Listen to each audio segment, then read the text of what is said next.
अस्सलाम वालेकुम व्यूअर्स, ये हामिद मीर की आप स्पीच देखें जो उसने कल किए।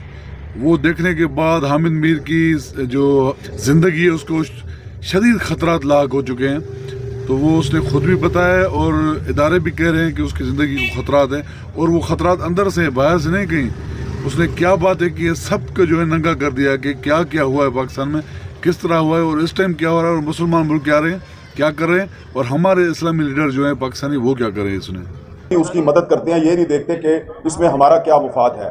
लेकिन फ़लस्तीनियों को इस्राएली बमबारी में शहीद किया जा रहा है। आप ज़रा सोचें, अपने आप से पूछें कि क्या कोई मुसलमान मुल्क या किसी मुसलमान हुक्मरान ने यह जुर्रत की कि वो उनकी अमली मदद करे, अपनी फ़ौज उनकी मदद के लिए भेजे।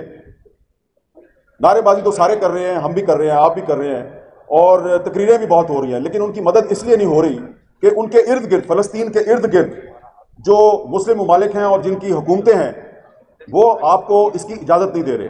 आप उनकी मदद तो करना चाह रहे हैं, लेकिन वो आपको उसकी मदद करने की इजाज़त नहीं दे रहे। अभी हमारे एक बहुत ही मोहतरम साथी ने यहाँ पे कहा कि कम से कम गौरी मिसाइल का रुख ही इसराइल की तरफ कर दो। भाई, आपको पता होना चाहिए कि गौरी मिसाइल का रुख इसराइल की तरफ करने की कोशिश की थी एक आदमी ने, उसका नाम था डॉक्टर अब्दुल कदीर खान। और ये जो बात मैं आपको बताने लगा हूं, ये खुद मुझे डॉक्टर अब्दुल कदीर खान साहब ने बताई। मैंने उनसे पूछा कि ये डॉक्टर साहब, ये परवेज मुशर्रफ के साथ क्या मसला है आपका, आप तो हमारे कौमी हीरो हैं। तो उन्होंने उसको एक बहुत नाकाबिले बयान किस्म की गाली दी और कहा कि मैंने जब गौरी मिसाइल की रेंज जो है वो 5000 किलोमीटर करने की कोशिश शुरू की, और प्रोजेक्ट के लिए जब मैंने उनसे फंड्स मांगे तो उन्होंने कहा, अच्छा इसका मतलब है तुम इसराइल को टारगेट करना चाहते हो, तो हमारा तो दुश्मन इंडिया है, तो ये 1500 या ज़्यादा से ज़्यादा 2000 किलोमीटर से आगे तुम नहीं जा सकते। तो हुजूर, बात तो करना बड़ा आसान है कि गौरी मिसाइल का रुख इसराइल की तरफ कर दो, लेकिन जिसने करने की कोशिश की उसको तो आपने इबरत की मिसाल बना दिया।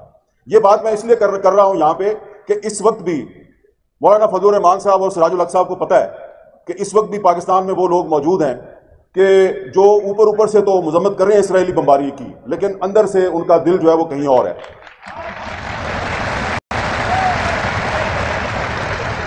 मैं कोई लंबी चौड़ी बात नहीं करना चाह रहा। दिसंबर का महीना है, और दिसंबर का महीना इसलिए इंपॉर्टेंट है कि दिसंबर 1931 में शायर मशरिक इल्लामा इकबाल ने मस्जिद अक्सा का दौरा किया। मुफ्ती आजम फ़लस्तीन मुफ्ती अमीनुल हुसैन की दावत पर उन्होंने वहां पे खिताब किया था मस्जिद अक्सा में, और फिर बार बार वो एक ही बात कहते रहे अपने साथियों को, मुस्लिम लीग के साथियों को भी और आलम इस्लाम के हुक्मरानों को भी ये कहते रहे कि कभी अमेरिका और बरतानिया पे एतमाद ना करना। और ख़ास तौर पर उन्होंने मुसलमानों से कहा कि फ़लस्तीन के बारे में जो अरब बादशाह हैं इनके ऊपर कभी एतबार ना करना, ये आपके जो मुफादात हैं उनका तहफ़्फ़ुज़ करने के काबिल नहीं है। और ये बात आज सही सच साबित हो रही है। इस वक्त मैं किसी अरब बादशाह का नाम नहीं लेना चाहता कि वो तुम तो बहुत कुछ कर सकते हो लेकिन तुम नहीं कर रहे।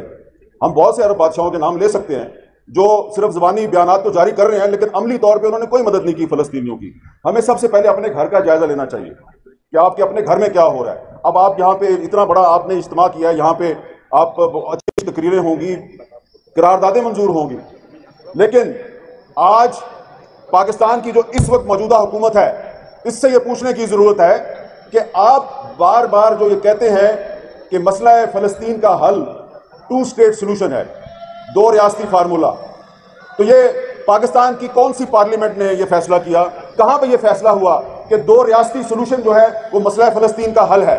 और क्या ये हमारे निगरान वज़ीर आज़म साहब जिन्होंने 2 स्टेट सोल्यूशन की बात सबसे पहले की, मतलब पता है आपको 2 स्टेट सोल्यूशन का मतलब क्या है? मतलब ये है कि 2 स्टेट सोल्यूशन का मतलब ये है कि जी आप इसराइल का जो वजूद है उसको तस्लीम कर लें और इसराइल को भी तस्लीम कर लें, और ये जो गजा और दरियाए उर्दन का जो मगरबी किनारा है, इस तरफ जो फ़लस्तीन है, यहाँ पे एक फ़लस्तीनी रियासत कायम कर दें। तो ये 2 स्टेट सोल्यूशन है।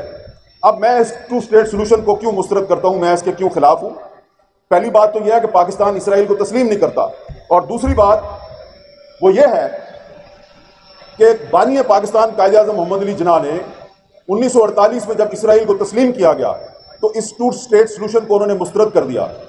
उनको जब यह कहा गया कि आप इसराइल को तस्लीम करें तो उन्होंने इनकार कर दिया, और कायदे आज़म ने खत लिखा अमरीकी सदर ट्रूमैन को, और उस खत में यह कहा कि इसराइल एक नाजायज रियासत है, आप इसकी सपोर्ट बंद कर दें। तो लिहाजा अगर आज पाकिस्तान की कोई हुकूमत टू स्टेट सोल्यूशन को सपोर्ट करती है या कहती है कि मसला फ़लस्तीन का हल टू स्टेट सोल्यूशन है, तो इस तरह वो दरअसल इसराइल को तस्लीम करने की बात कर रही है और हम इसको तस्लीम नहीं करते।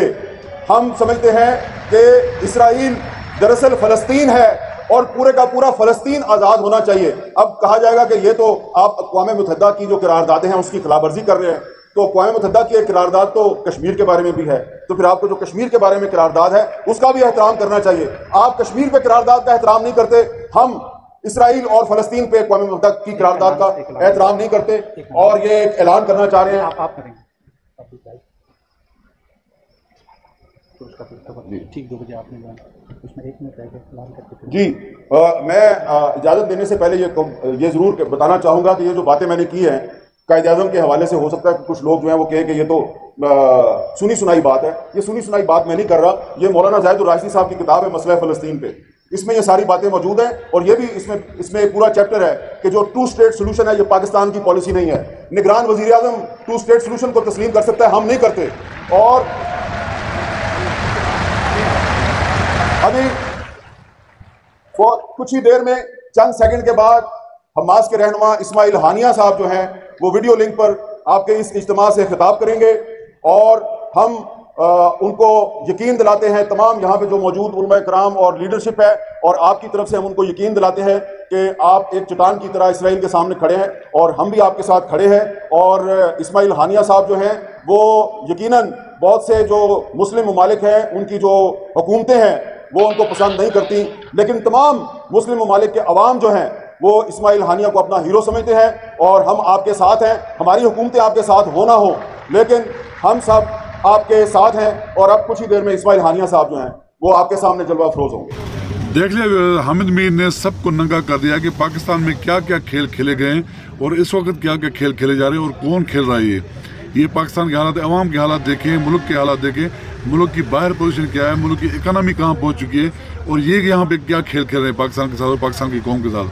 अब वो बताया जा रहा है कि हामिद मीर की जान को शदीद खतरात हैं, उसी जान को खतरा है, उसे धमकियाँ भी आ रही हैं कि ये क्या किया है और किसके बारे में कहा है और क्यों कहा है। तो ये थी आज की वीडियो पसंद आए तो वीडियो को लाइक और शेयर जरूर कीजिएगा और अगर चैनल पर नए तो प्लीज़ चैनल को सब्सक्राइब करें। शुक्रिया, अल्लाह हाफिज़।